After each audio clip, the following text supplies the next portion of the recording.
시간이 되었으므로 우리 9월 둘째 주 일부 예배를 우리 목도하심으로써 하나님 앞에 신령과 진정으로 드리도록 하겠습니다. 다 함께 목도하시겠습니다.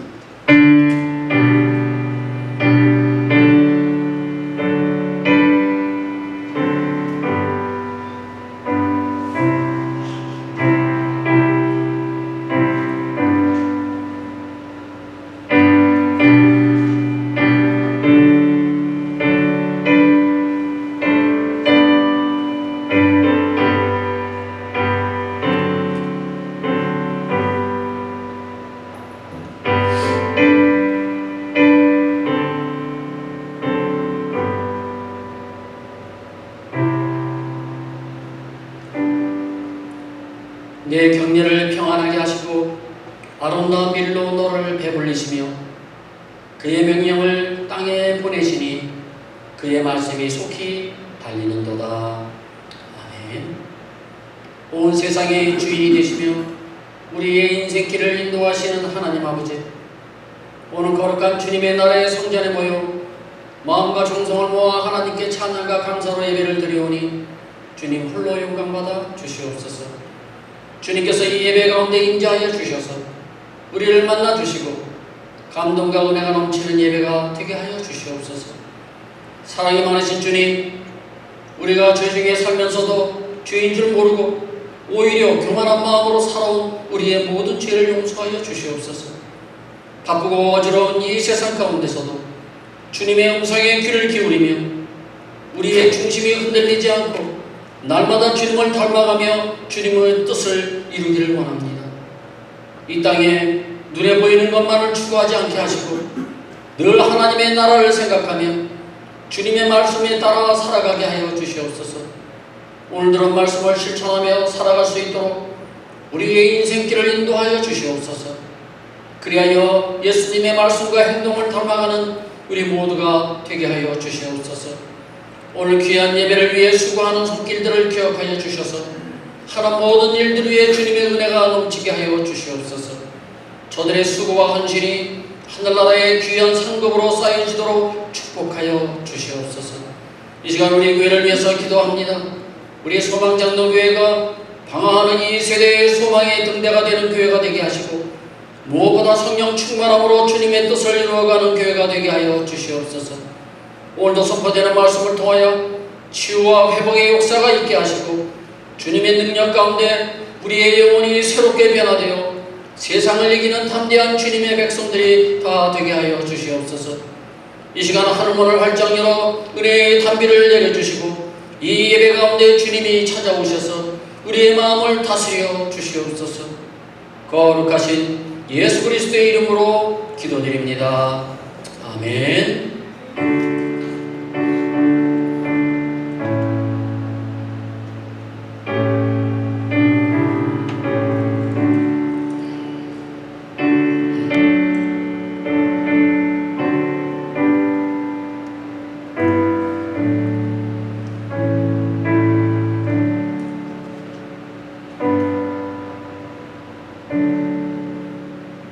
우리 다 같이 일어나셔서 찬송가 43장을 부르시겠습니다. 즐겁게 안식할 날.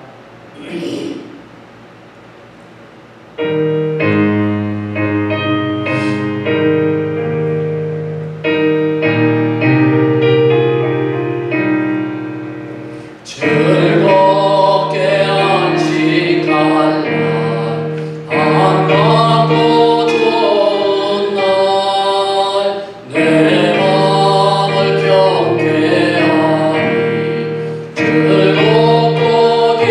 기쁜 날 이날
송시구도 34번이 되겠습니다.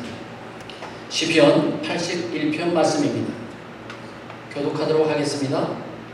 우리의 능력이 되시는 하나님을 향하여 기쁘게 노래하며 야곱의 하나님을 향하여 즐거이 소리칠지어다.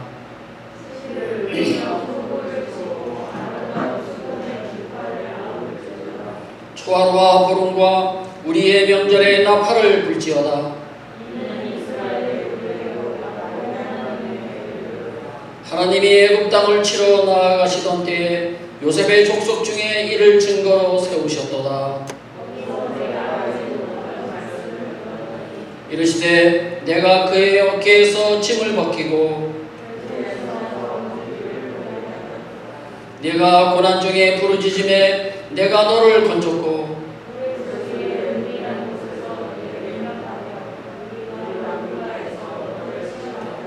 내 백성이여 들으라. 내가 내게 증언하리라. 이스라엘이여 내게 듣기를 원하노라.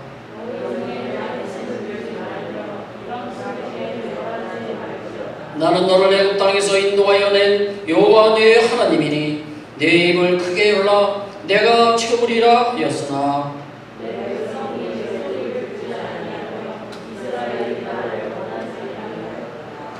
아멘. 이 시간 우리 고백의 기도를 드리도록 하겠습니다. 지난 한 주간 동안에 우리의 삶을 한번 뒤돌아보시기 바랍니다. 어떤 모습으로 사셨습니까? 하나님의 말씀을 생각하며 하나님을 두려워하는 마음으로 사셨습니까?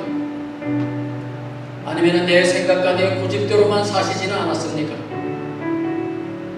사랑이 많으신 하나님은 우리의 입술의 고백을 받아주시고 우리의 모든 죄를 용서해 주실 것입니다. 이 시간 우리 다 함께 하나님 앞에 고백의 기도를 드리겠습니다. 하나님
너희 죄가 주홍 같을지라도 눈과 같이 휘어질 것이요 진홍같이 붉을지라도 양털같이 희게 되리라. 아멘. 전능하사 천지를 만드신 하나님 아버지를 내가 믿사오며 그 외아들 우리 주 예수 그리스도를 믿사오니 이는 성령으로 잉태하사 동정녀 마리아에게 나시고 본디오 빌라도에게 고난을 받으사 십자가에 못 박혀 죽으시고 장사한 지 사흘 만에 죽은 자 가운데서 다시 살아나시며 하늘에 오르사 전능하신 하나님 편에 앉아 계시다가 저리로서 산 자와 죽은 자를 심판하러 오시리라. 성령을 믿사오며 거룩한 공예와 성도와 서로 교통하는 것과 죄를 사하여 주시는 것과 몸이 다시 사는 것과 영원히 사는 것을 믿사옵나이다. 아멘. 찬송가 304장을 부르시겠습니다. 찬송가 304장 그 크신 하나님의 사랑.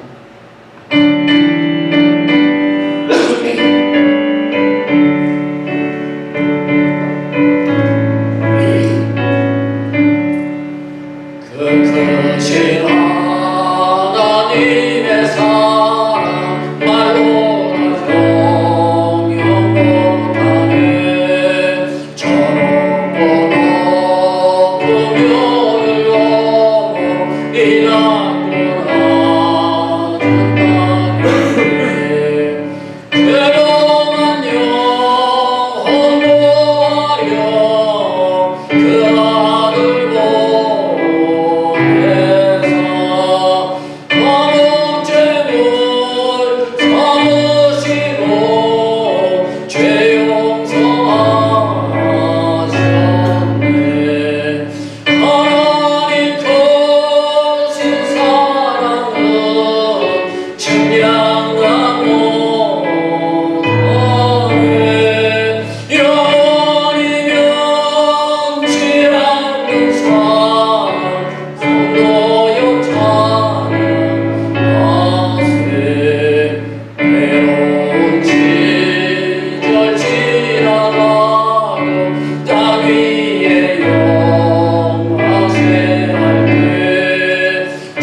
민수기 32장 20절부터 23절까지 말씀인데요. 제가 여러분들에게 봉독해 드리겠습니다. 모세가 그들에게 이르되 너희가 만일 이 일을 행하여 무장하고 여호와 앞에서 가서 싸우되 너희가 다 무장하고 여호와 앞에서 요단을 건너가서 여호와께서 그의 원수를 자기 앞에서 쫓아내시고 그 땅이 여호와 앞에 복종하게 하시기까지 싸우면 여호와 앞에서나 이스라엘 앞에서나 무죄하여 돌아오겠고 이 땅은 여호와 앞에서 너희의 소유가 되리라마는 너희가 만일 그같이 아니하면 여호와께 범죄함이니 너희 죄가 반드시 너희를 찾아낼 줄 알라. 아멘. 예, 자리에 앉아 주시기 바랍니다. 지난 한 주간도 수고들 많이 하셨습니다. 오늘 하나님 주시는 말씀을 통하여 다시 한번 여러분들 용기를 내시고 힘을 내시고 또 새로운 한 주간도 승리하며 살아가시기를 주님의 이름으로 축복합니다. 오늘 말씀의 제목은요, 너희 죄를 반드시 찾아내리라, 그런 말씀입니다. 좀 무서운 말씀이죠. 너희 죄를 하나님께서 끝까지 찾아내시겠다는 것이죠. 6명이 여행을 하다가 혹독한 추위를 만나게 되었습니다. 그래서 주위에 얼마 되지 않은 나무를 주워다가 겨우 불을 피워서 몸을 녹이고 있었어요. 밤이 되자 날씨는 더욱 추워졌고 피워놓은 불은 점점 꺼져만 갔습니다. 이제 이 6사람의 손에는 각각 나무 한 토막만, 한 조각만 가지고 있었어요. 그 중에 첫 번째 사람은 백인인데요. 이 백인이 가만히 보니 일행 중에 흑인이 한 사람이 있는 것입니다. 그래서 내가 왜 흑인을 위해서 내 이 아까운 나무를 내가 왜 불에다 던져? 그리고 그냥 가지고 있었습니다. 두 번째 사람은요, 흑인인데 가만히 보니까 모두가 다 백인이에요. 그래서 이 사람도 나무를 던지지 않았어요. 내가 왜 백인들을 위해서 왜 내 나무를 줘야 되지? 하면서 말이죠. 세 번째 사람은 부자였는데요. 가만히 둘러보니 모두 게으른 사람처럼 보였어요. 그래서 내가 왜 이 게으른 사람들을 위해서 내 나무를 줘야 되지? 하면서 자기가 가지고 있었던 나무를 감췄어요. 네 번째 사람은 가난한 사람이었어요. 가만히 둘러보니 모두가 부자처럼 보였습니다. 그래서 나는 가난한 사람인데 왜 내가 부자들을 위해서 내 나무를 줘야 되지? 하면서 그도 가만히 있었어요. 다섯 번째 사람은 장사꾼이었습니다. 내가 왜 아무런 이득도 없이 내 나무를 주지? 난 주지 않을 거야 하면서 그 나무를 불에다 던지지 않았어요. 이제 마지막 여섯 번째 목사였습니다. 조금 목사는 다르겠죠? 주위를 둘러보니까 자기 교회 성도들이 아무도 안 보입니다. 그래서 이 목사도 내가 왜 내 교회 성도도 아닌데 왜 저 사람들을 위해서 내 나무를 줘야 되지? 하면서 이 사람도 가만히 있었어요. 어떻게 되었을까요? 모두 다 그날 밤에 얼어서 죽었습니다. 이들이 죽은 이유가 무엇입니까? 손에 들고 있었던 나무를 그 꺼져가는 불에 던지지 않았기 때문입니다.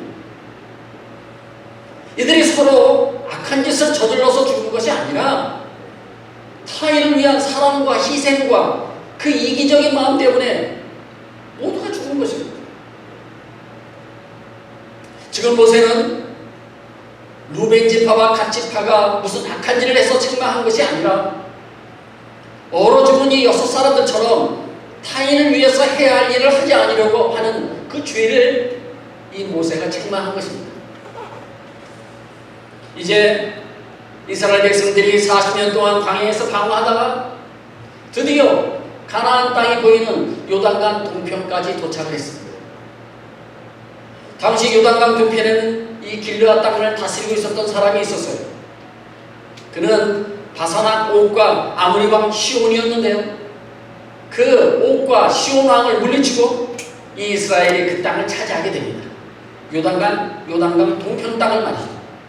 이제 이 요단강만 건너가면 축복의 땅, 그토록 그들이 갈망했던 그 가나안 땅입니다. 그런데 어느 날 르우벤과 갓지파가 모세를 찾아와서 이렇게 말을 합니다. 오늘 말씀의 1절부터 5절까지 말씀인데요. 이런 말씀이에요. 잘 한번 들어보세요. 보세요. 당신이 아는 것처럼 우리는 가축이 많아요.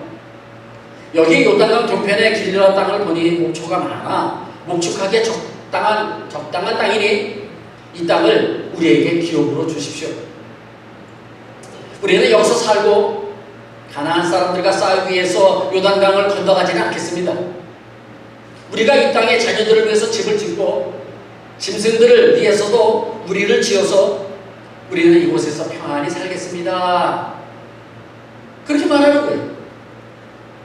다시 말하면, 요약해서 말하면 이런 것입니다. 다른 10지파는 요단강을 건너가 가나안 원주민들과 싸우든지 말든지 우리는 여기 푸른 초단에서 편안히 살겠습니다. 이런 말이에요. 얼마나 이기적인 말입니까? 다른 사람을 생각하지 않는, 얼마나 이기적이고 얼마나 자신의 책임을 회피하는 말입니까? 이스라엘이 가나안 땅에 들어가기 전에 국가적인 분열의 위기가 찾아왔습니다. 모세가 깜짝 놀라서 이렇게 말합니다. 그것이 6절부터 7절까지 말씀이에요. 한번 보세요. 너희 형제들은 싸우러 가거늘 너희는 여기 앉아있고자 하느냐? 너희가 어찌하여 이스라엘 자손에게 낙심하게 하여서 여호와께서 그들에게 주신 땅으로 건너갈 수 없게 하려 하느냐? 이러면서 모세가 거절을 하자 르우벤 지파와 갓 지파 지도자들이 다시 모여서 모세에게 새로운 제안을 내놓습니다. 그 내용이요 16절부터 19절까지 말씀인데요. 자, 이런 말씀입니다. 한번 들어보세요. 보세요. 우리가 이곳에 성읍과 가축무리를 짓겠지만 아이와 여자들은 여기에 머물게 하고 우리는 무장하고 요단강을 건너가서 다른 지파가 땅을 차지할 때까지 함께 전쟁에 참여하겠습니다. 모두 가나안 땅을 차지할 때까지는 절대로 돌아오지 않겠습니다. 라고 다시 제안을 합니다. 그러자 모세는 마지못해서 허락은 하지만 그들에게 이렇게 경고를 하죠. 그 말씀이 23절 말씀이에요. 보세요. 너희가 만약 그같이 아니하면, 너희들이 약속을 지키지 아니하면, 이런 뜻이죠. 여호와께 범죄하는 것이니 너희 죄가 반드시, 왜요? 죄송합니다. 너희 죄가 반드시 너희를 찾아낼 줄 알라. 그렇게 모세가 말합니다. 오늘 말씀이 제목이에요. 반드시 너희 죄를 찾아내겠다는 거예요. 다시 말하면 이런 뜻입니다. 만일 너희가 이 약속을 지키지 아니하면 하나님께서 반드시 너희 죄를 찾아낼 것이니 너희는 가나안 땅을 점령할 때까지는 끝까지 너희의 형제들과 함께 싸워야 한다. 이런 조건을 모세가 내놓습니다. 모세가 강하고도 분명하게 말했기 때문에 이 백성들은 모세의 말에 순종할 수밖에 없었어요. 그래서 결국 이스라엘의 분열의 위기가 해소가 될 수 있었습니다. 그렇다면 여기서 모세가 르우벤 지파와 갓 지파의 지도자들에게 너희 죄가 반드시 너희를 찾아내리라 라고 한 이 한 죄는 도대체 무슨 죄를 말하는 것일까요? 또한 그 죄의 결과는 어떤 것인지 오늘 본문 말씀을 통해서 우리가 하나씩 알아보도록 하겠습니다. 첫 번째요. 여기 모세가 말한 죄는요, 무슨 죄를 말하는 것일까요? 어떤 목사님은요, 이 본문 말씀을 가지고요, 살인하지 말라, 간음하지 말라, 도둑질하지 말라, 거짓말하지 말라, 이런 죄들은 반드시 너희를 쫓아내고 결국 너희들을 찾아낼 것이다 라고 이렇게 설교도 합니다. 물론 좋은 내용이죠. 그런데 문제는 뭐냐? 이 본문의 의미와는 전혀 상관이 없는 설교예요. 여기서 모세는요, 르우벤 지파와 갓 지파 지도자들에게 무슨 악한 일을 지적한 것이 아니라 사람이 마땅히 해야 할 일을 하지 않은 죄를 말하는 것입니다. 우리가 마땅히 하나님 앞에 해야 될 그런 것들이 있잖아요. 근데 그것을 하지 않은 죄를 지금 모세가 지금 지적하는 것입니다. 마땅히 가나안 전쟁에 형제들과 함께 참여해야 하는데 그 전쟁에 참여하지 않고 요단강 동편에서 평안히 살겠다고 하는 그들의 죄악을 지적한 것입니다. 오늘날 우리도 이 루벤 지파와 갓 지파처럼 자신의 그 안위만을 위해서 마땅히 교회 공동체 안에서 해야 할 일을 하지 않고 자기만 편안히 신앙생활하고 있지는 않습니까? 그것을 한번 살펴보는 그런 내용입니다. 그렇다면 오늘 본문에서 모세가 지적하는 죄는 무엇일까요? 크게 네 가지가 있는데요. 그 첫 번째는요, 게으름의 죄입니다. 자기들에게 가축이 있고 땅이 있으니 이곳에 집을 짓고 가나안과 싸우기 위해 요단강을 건너가지 않겠다고 하는 이 루벤 지파와 갓 지파의 태도는요, 게으름 그 자체였어요.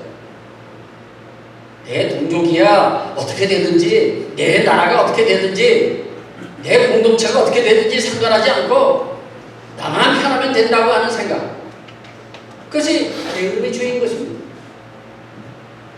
요새 여러분들 뉴스를 보면은요, 우크라이나나 러시아 전쟁 얘기가 많이 나오죠. 유튜브에도 보면은 그 내용들이 많이 나오는데요. 처음에 러시아가 쳐들어왔을 때 많은 사람들이 폴란드로 다 피신을 갔어요. 그 주변 나라로.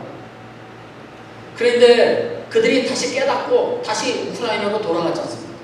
젊은이뿐만 아니라요, 많은 남자들이, 남자뿐만 아니라 여자들도요, 다시 자기 본국을 위해서, 우크라이나를 위해서 그들이 생명을 걸고 다시 자기 본국으로 돌아가서 싸웠어요. 그 싸움 결과가 어떻게 되었습니까? 지금 러시아가요, 후퇴하고 있어요. 놀라운 일이 벌어지고 있어요. 물론 서방에서 미국이나 이런 나라에서 많이 도와줬기 때문에도 있겠지만은 그 자기 나라를 살리기 위해서 흩어졌던 그 많은 남자들, 그 많은 국민들이요, 다시 본국으로 돌아와서 싸웠기 때문에 그렇게 된 것입니다. 자기 책임을 다한 것이죠. 잠언서에 보면은요, 게으름에 대해서요 많은 말씀을 하셨는데요, 그 중에 몇 군데만 한번 찾아보도록 하겠습니다. 잠언서 6장 9절 말씀입니다. 게으른 자여, 네가 어느 때까지 누워 있겠느냐? 네가 어느 때에 잠이 깨어 일어나겠느냐? 게으른 자의 모습이라는 것이죠. 그 다음 잠언서 19장 24절 말씀입니다. 게으른 자는 자기의 손을 그 그릇에 넣고서도 입으로 올리기를 괴로워하느니라. 얼마나 게으릅니까? 그릇에다가 손을 집어넣고 이거 올리기가 귀찮아서 밥을 안 먹는다는 거예요. 참 게으른 사람의 모습이죠. 그뿐만이 아닙니다. 잠언서 22장 13절 말씀을 보시면은요, 게으른 자는 말하기를 사자가 밖에 있은즉 내가 나가면 거리에서 찢기겠다 하느니라. 내가 밖에 나가지 않는 이유가 밖에 사자가 있다는 거예요. 그래서 안 나간다는 거예요. 핑계죠. 이런 게으른 자들을 향해서 하나님께서 교훈하신 말씀이요, 잠언서 6장 6절 말씀이에요. 게으른 자여, 개인에게 가서 그가 하는 것을 보고 지혜를 얻으라. 아멘. 개인이가 얼마나 부지런합니까? 여름 내내 수고해서 모은 양식으로 추운 겨울을 보내지 않습니까? 성도 여러분, 게으름도 죄라고 하는 사실을 기억하시고 개미처럼 열심히 신앙생활 하시기 바랍니다. 모세가 지적한 두 번째 죄는요, 이기심이에요. 루벤과 갓 지파는요 매우 이기적이었어요. 형제들은 전쟁터에 나가서 싸워도 나는 편안하게 후방에서 먹고 쉬고 내 아내와 내 자식들과 안전하게 거하겠다고 하는 것이 이기적인 태도가 아니고 무엇이겠습니까? 전쟁에 나가 형제들과 함께 싸우지 않으면 그 형제를 죽이는 것과 똑같은 것입니다. 누가복음 12장에 보시면은요, 이기적인 부자의 모습이 나와요. 이 이기적인 부자가 이렇게 말하죠. 네모나 여러 해 쓸 물건을 많이 쌓아두었으니 이제는 편안히 쉬고 먹고 마시고 즐겁게 인생을 보내자. 이웃이야 굶어 죽든지 어떻게 되든지 나와는 상관이 없이 사는 모습.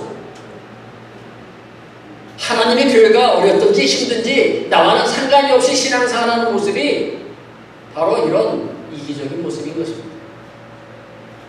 이때 주님께서 이렇게 말씀하시죠. 그것이 21절 말씀이에요. 이게 빨리빨리 안 올라옵니까? 자, 우리 같이 한번 읽겠습니다. 시작! 자기를 위하여 재물을 쌓아두고 하나님께 대하여 부유하지 못한 자가 이와 같으니라. 아멘. 무슨 말씀입니까? 자기를 위해서 많은 재물을 쌓아놓고는요, 이웃과 하나님께 대해서는 인색한 태도를 지적하신 것입니다. 이것이 이기적인 태도라는 것입니다. 가끔 성도님들 가운데 자신의 소유, 즉 자신의 물질, 내 자녀, 내 시간, 내 몸만 챙기시는 그런 이기적인 분이 계세요. 이는 자기 것만 알고 이웃과 교회를 향한 베풀고 나눔과 섬김을 모르는 것이죠.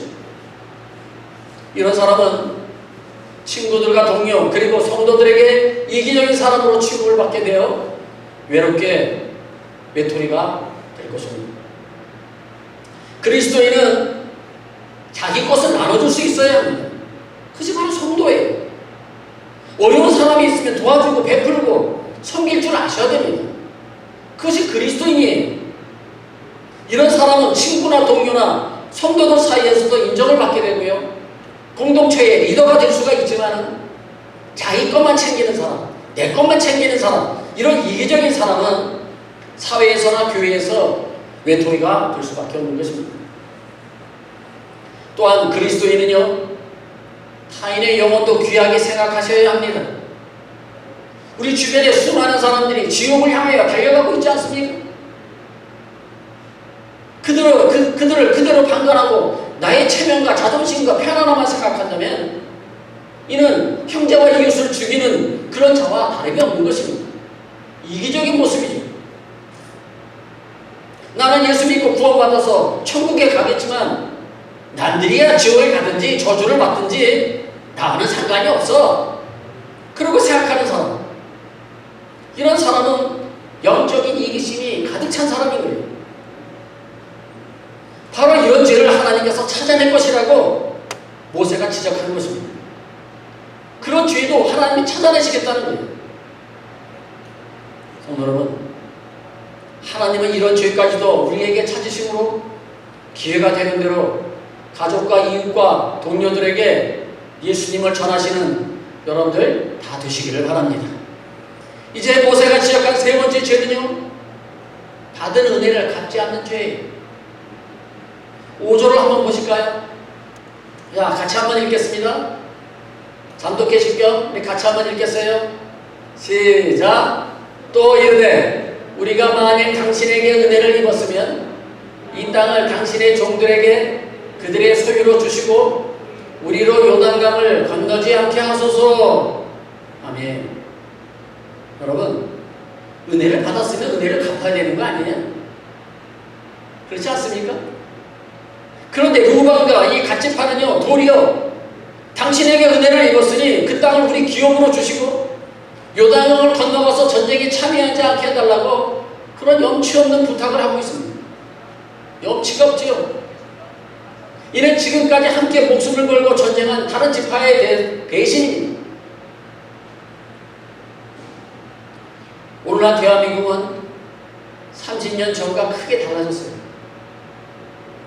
6.25 전쟁 후 가장 못 살던 나라에서 지금은 GDP가 세계에서 10위고요. 군사력은요, 세계 6위의 나라가 되었어요.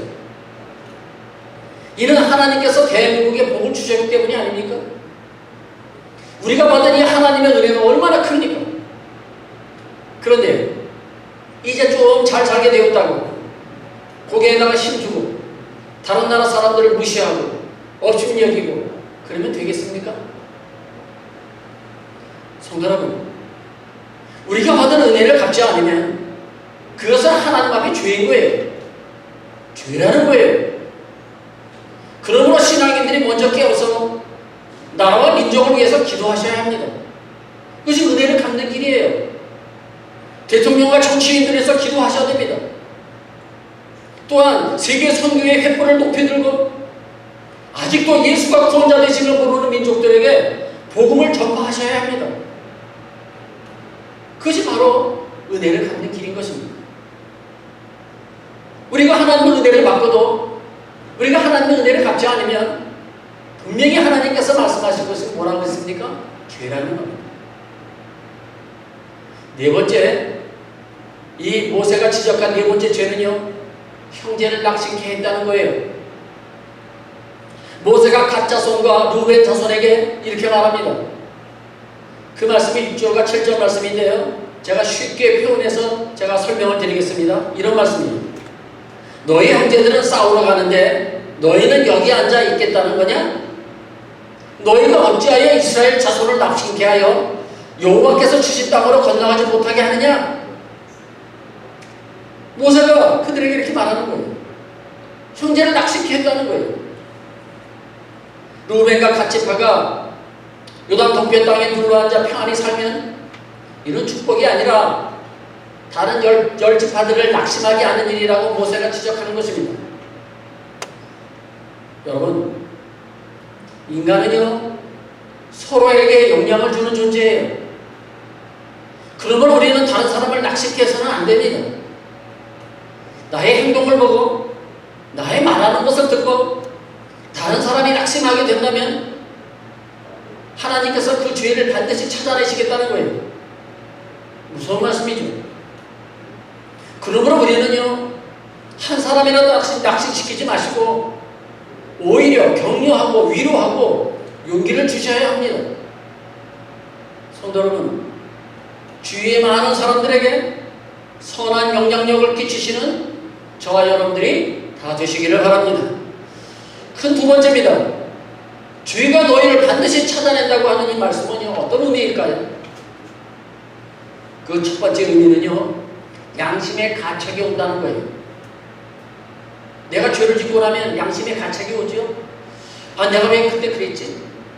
아, 내가 왜 그때 거짓말을 했지? 아, 내가 왜 그때 그 사람과 싸웠지? 아, 내가 조금만 참을걸.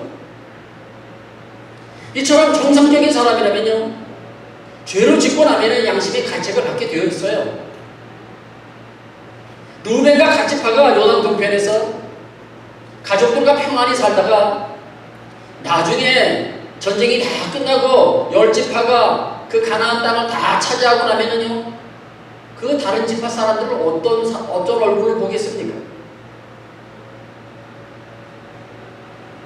그 사람들을 보면은 부끄럽지 않겠어요? 아, 그때 우리가 좀 이기적이었구나. 그래, 우리가 좀 게을렀어. 우리가 형제들과 고통을 분담하지 않았어. 우리가 잘못했어 라고 생각하며 그들의 양심의 가책을 받지 않을까요? 그래서 고린도후서 7장 10절에 이런 말씀이 있어요. 하나님의 뜻대로 하는 근심은 후회할 것이 없느니라 라고 말입니다. 하나님의 뜻대로 행하면 후회 없다는 거예요. 그러나 하나님의 뜻대로 행하지 아니하고 내 생각대로 내 편견대로 내가 행동을 하게 되면 반드시 나중에 후회하게 된다는 것이죠. 그러므로 성도 여러분, 하나님의 뜻대로 행하는 것이 나중에 후회하지 않는다는 그런 사실을 여러분들 기억하시고 하나님의 뜻대로 사시는 여러분들 되시기를 바랍니다. 두 번째로요, 죄가 너희를 찾아낸다고 하는 이 말씀은요, 무슨 말씀이냐? 죄의 값은 반드시 돌려받는다는 거예요. 갈라디아서 6장 7절 말씀을 보면은요, 이런 말씀이 있어요. 우리 같이 한번 읽겠습니다. 시작. 스스로 속이지 말라. 하나님은 여신여기를 받지 아니하시나니 사람이 무엇으로 심든지 그대로 거두리라. 아멘. 이스라엘 역사에서 아주 흔적도 없이 사라진 지파가 어느 지파인지 아세요? 바로 이 루벤과 갓지파예요. 루벤 지파는요, 장자 지파예요. 큰아들이에요. 장자의 명분을 가졌고요, 가축과 땅도 많았어요.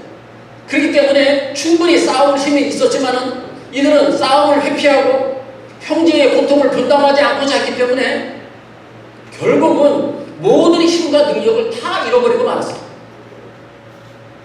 결국 사울한 통치 시기에 모압이라고 하는 이 나라가 이 루벤과 갓지파의 땅을 모두 빼앗아 버렸습니다.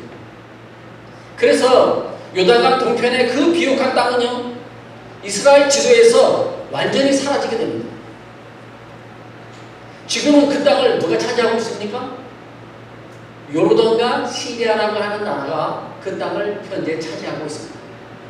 여러분들 참고로 여러분들에게 지도를 잠시 보여드리겠습니다. 자, 첫 번째 지도. 자, 여기 보십니까? 자, 요단강 동편이죠. 이쪽이 서편입니다. 여러분들 보실 때에 오른쪽이 요단강 동편입니다. 저 위에 갈릴리 호수에서부터 요단강이 저 흘러 내려오고요. 제 밑에 큰 호수가 보이죠? 그 호수가 사해입니다. 데드시, 죽은 바다죠. 예. 그리고 그 요단강을 중심으로 해서 왼쪽이 이스라엘이고요. 오른쪽이 요단강 동편인데요. 거기 누가 차지하고 있었느냐 하면 여기 말씀대로 거기에 보시면은 므낫세, 그렇죠? 루벤 지파, 그 다음에 갓 지파, 이런 사람들이 차지하고 있었어요. 그랬는데 이 모압이라고 하는 나라가요, 이 므낫세 그리고 이 갓 지파를요, 루벤 지파와 갓 지파를요 다 물리치고 말았어요.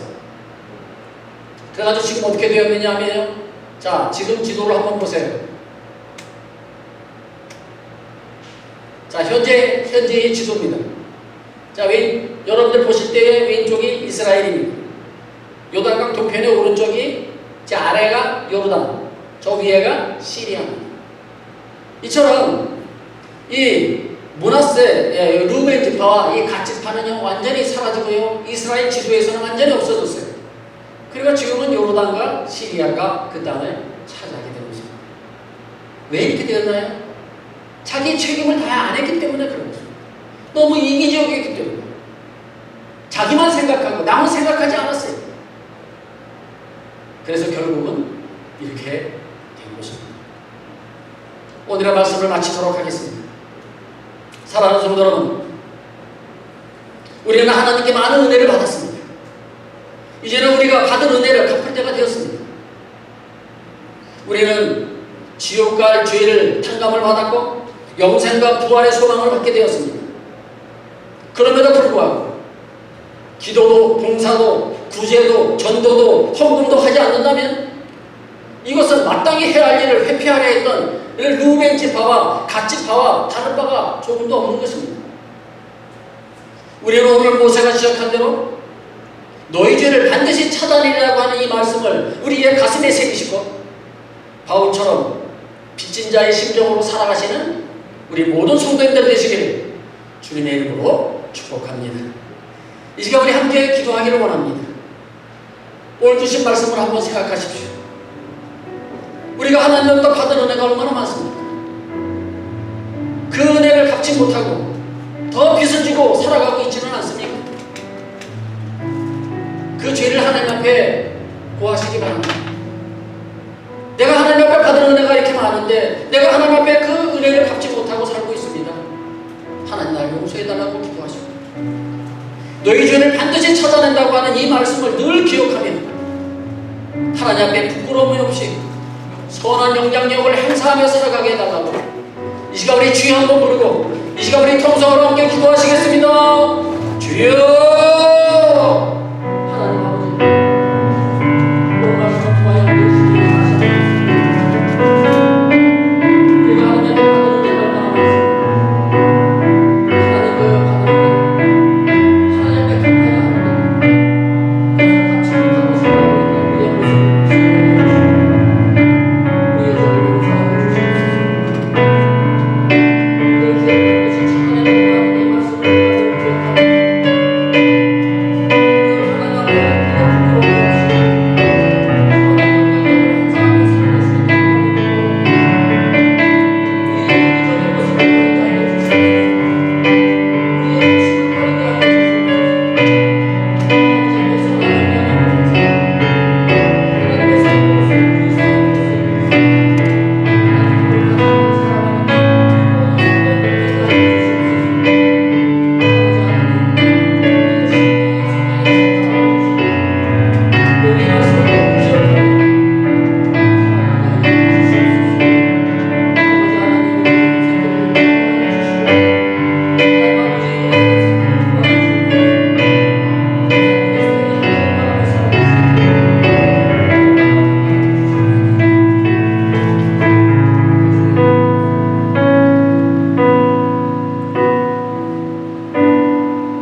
찾아내시는 하나님 아버지, 우리가 이 말씀을 늘 기억하며 게으름의 죄, 이기심의 죄, 은혜를 갚지 않는 죄, 형제를 낙심케 하는 죄를 버리고 형제와 이웃을 돌보며 위로하며 격려하며 선한 영향력을 행사하는 우리 모두가 되게 하여 주시옵소서. 죄의 값은 반드시 돌려받는다고 하는 사실을 기억하고 항상 죄를 멀리하며 선을 행하고 사랑과 긍휼의 마음으로 살아가는 우리 모두가 되게 하여 주시옵소서. 이 모든 말씀을 예수님의 이름으로 기도드립니다. 아멘. 우리 찬송가 321장 보시겠습니다.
여러분들이 하나님 앞에 드린 예물을 위해서 제가 이 시간 축복하며 기도하겠습니다. 생수의 근원이 되시는 하나님 아버지, 지난 한 주간도 주님의 은혜 가운데 우리의 모든 삶을 경영하여 주시고 지켜주셨음을 감사를 드립니다. 이 어려운 시기에도 우리에게 일할 수 있는 건강을 주시고 일할 수 있는 직장을 주시고 사업할 수 있는 사업장도 허락해 주셔서 진실로 감사를 드립니다. 야베스가 기도했던 것처럼 주께서 나의 지경을 넓혀주시고 주의 손으로 나를 도우사 나로 환난을 벗어나 내게 근심이 없게 하게 하옵소서 기도했던 것처럼 기도하여 응답받았던 것처럼 우리의 지경도 넓혀주시고 주님의 손으로 도와주시어서 환난이 없고 근심이 없게 우리의 삶을 인도하여 주시옵소서. 이번 한 주간도 우리 교회 모든 어린아이부터 청년 어른에 이르기까지 우리 모두를 주님의 날개 아래 안전하게 한 주간도 지켜주시옵소서.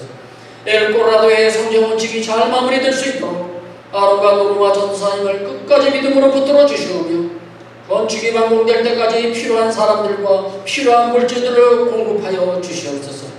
땀비고 노예 목사님에게도 능력과 권능을 더하여 주셔서 주님께서 맡겨주신 교회가 더욱 성장하고 부흥되는 역사가 일어나게 하여 주시옵소서. 우리가 드린 이 예물이 하나님의 영광을 위한 귀한 예물이 되게 하여 주시고 다음 주일에는 더 많은 예물을 드릴 수 있도록 우리의 삶을 축복하여 주시옵소서. 새로운 한 주간도 주님 말씀으로 승리하게 하여 주시옵고 이 모든 말씀을 예수님의 이름으로 축복하며 기도드립니다. 아멘.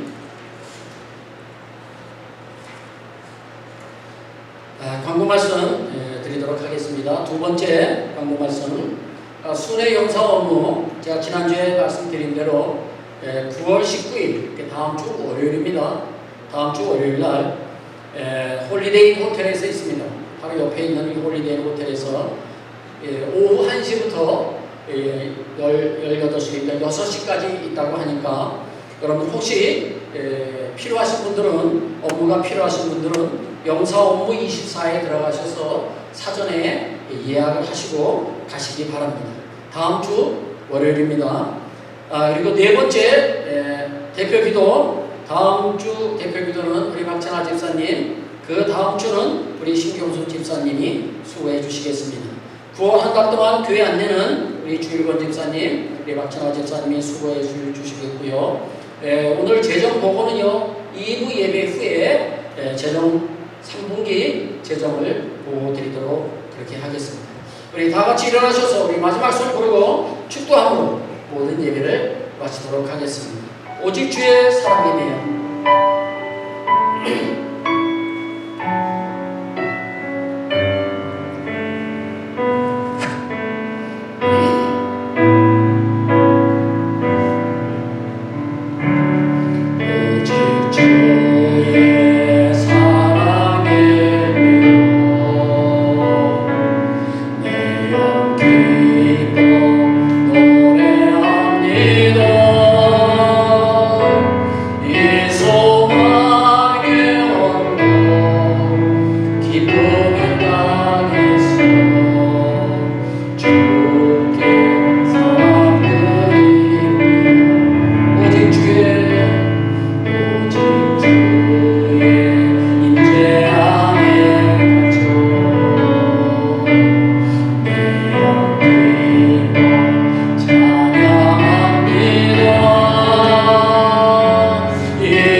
하나님의 그가 마음 끝까지 사랑하시고 성령님의 교통교감 충만하실 분이고 오늘 말씀처럼 이기적인 사람이 아니라 많은 사람들에게 선한 영향력을 행사하기를 원하며 떠나는 우리 모든 성도님들 머리 위에 그들의 가정과 직장과 사업장 위에 그리고 우리 소망장로 교회 위에 그리고 우리의 조국 대한민국과 그리고 우리가 살고 있는 이 멕시코 땅 위에 지금부터 영원토록 함께 계실지어다. 아멘.